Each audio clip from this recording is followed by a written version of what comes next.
एक बार भगवान अपने एक निर्धन भक्त से प्रसन्न होकर उसकी सहायता करने उसके घर साधु के वेश में पधारे। उनका ये भक्त जाति से चर्मकार था और निर्धन होने के बाद भी बहुत दयालु और दानी प्रवृत्ति का था। वह जब भी किसी साधु संत को नंगे पांव देखता तो अपने द्वारा गांठी गई जूतियां या चप्पलें बिना दाम लिए उन्हें पहना देता। जब कभी भी वह किसी असहाय या भिखारी को देखता तो घर में जो कुछ मिलता उसे दान कर देता। उसके इस आचरण की वजह से घर में अक्सर फाका पड़ता था। उसकी इन्हीं आदतों से परेशान होकर उसके माँ बाप ने उसकी शादी करके उसे अलग कर दिया ताकि वह गृहस्थी की जिम्मेदारियों को समझे और अपनी आदतें सुधारें। लेकिन इसका उस पर कोई असर नहीं हुआ और वह पहले की ही तरह लोगों की सेवा करता रहा। भक्त की पत्नी भी उसे पूरा सहयोग देती थी। ऐसे भक्त से प्रसन्न होकर ही भगवान उसके घर आए थे ताकि वे उसे कुछ देकर उसकी निर्धनता दूर कर दे तथा भक्त और अधिक जरूरतमंदों की सेवा कर सके। भक्त ने द्वार पर साधु को आया देख अपने सामर्थ्य के अनुसार उनका स्वागत सत्कार किया। वापस जाते समय साधु भक्त को पारस पत्थर देते हुए बोले, इसकी सहायता से तुम्हें अथाह धन संपत्ति मिल जाएगी और तुम्हारे सारे कष्ट दूर हो जाएंगे।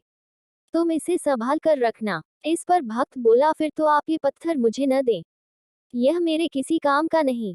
वैसे भी मुझे कोई कष्ट नहीं है। जूतियां गांठ कर मिलने वाले धन से मेरा काम चल जाता है। मेरे पास राम नाम की संपत्ति भी है जिसके खोने का भी डर नहीं। ये सुनकर साधु वेशधारी भगवान लौट गए। इसके बाद भक्त की सहायता करने की कोई कोशिशों में असफल रहने पर भगवान एक दिन उसके सपने में आए और बोले, प्रिय भक्त, हमें पता है कि तुम लोभी नहीं हो, तुम कर्म में विश्वास करते हो। जब तुम अपना कर्म कर रहे हो तो हमें भी अपना कर्म करने दो।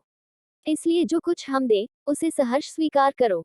भक्त ने ईश्वर की बात मान ली और उनके द्वारा की गई सहायता और उनकी आज्ञा से एक मंदिर बनवाया और वहां भगवान की मूर्ति स्थापित कर उसकी पूजा करने लगा। एक चर्मकार द्वारा भगवान की पूजा किया जाना पंडितों को सहन नहीं हुआ।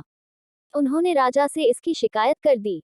राजा ने भक्त को बुलाकर जब उससे पूछा तो वह बोला, मुझे तो स्वयं भगवान ने ऐसा करने को कहा था। वैसे भी भगवान को भक्ति प्यारी होती है, जाति नहीं। उनकी नजर में कोई छोटा बड़ा नहीं, सब बराबर हैं। राजा बोला, क्या तुम ये साबित करके दिखा सकते हो? भक्त बोला, क्यों नहीं। मेरे मंदिर में विराजित भगवान की मूर्ति उठकर जिस किसी के भी समीप आ जाए वही सच्चे अर्थों में उनकी पूजा का अधिकारी है। राजा तैयार हो गया। पहले पंडितों ने प्रयास किए लेकिन मूर्ति उनमें से किसी के पास नहीं आई। जब भक्त की बारी आई तो उसने एक पद पढ़ा, देवाधिदेव आयो तुम शरणा, कृपा कीजिए जान अपना जना। इस पद के पूरा होते ही मूर्ति भक्त की गोद में आ गई। ये देख सभी को आश्चर्य हुआ। राजा और रानी ने उसे तुरंत अपना गुरु बना लिया। इस भक्त का नाम था रविदास। जी हाँ, वही जिन्हें हम संत रविदास जी या संत रैदास जी के नाम से भी जानते हैं, जिनकी महिमा सुनकर संत पीपाजी, श्री गुरु नानक देव जी, श्री कबीर साहिब जी और मीराबाई जी भी उनसे मिलने गए थे। यहाँ तक कि दिल्ली का शासक सिकंदर लोदी भी उनसे मिलने आया था। उनके द्वारा रचित पदों में से 39 को श्री गुरु ग्रंथ साहिब में भी शामिल किया गया है। लेकिन सबसे महत्वपूर्ण बात ये कि इन सब के बाद भी संत रविदास जीवन भर चमड़ा कमाने और जूते गांठने का काम करते रहे, क्योंकि वे किसी भी काम को छोटा नहीं मानते थे। जिस काम से किसी के परिवार का भरण पोषण होता हो, वह छोटा कैसे हो सकता है।